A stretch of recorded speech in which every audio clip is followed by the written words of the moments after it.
खा ले वो गुप चुप मजेदार, ले ले वो गुप चुप रसदार। मैं डारो अमली पानी तै सुन ले वो दिल जानी, मैं डारो अमली पानी तै सुन ले वो दिल जानी। बेचा तो गुल्लापुर बाजार, खा ले आना खा ले वो गुप चुप मजेदार, ले ले वो गुप चुप रसदार। खा ले वो गुप चुप मजेदार, आना वो गुप चुप रसदार।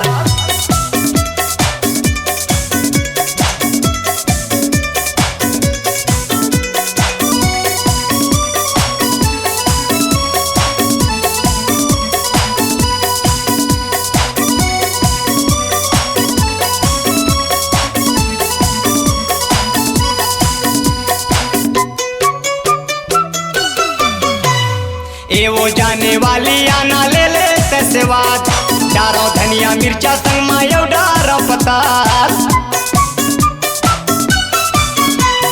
ए वो जाने वाली आना ले ले तैसेवाद, डारो धनिया मिर्चा संग मायो डारो पताल।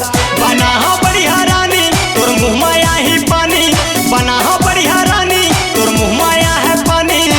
भीतरे भीतर में चूहेलार, आना खा ले आना वो गुप चुप मजेदार, खा ले वो गुप चुप रसदार।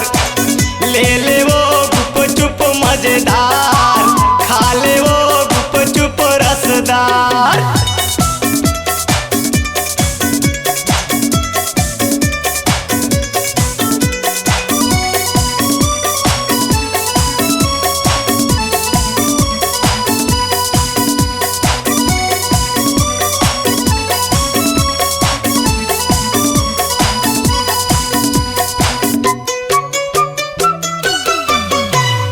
गोलवा गोलवा छोटे छोटे गुपचुप मैं बनायूं, बैठे बीच बजरिया रानी ठेला मैं लगाए हूँ।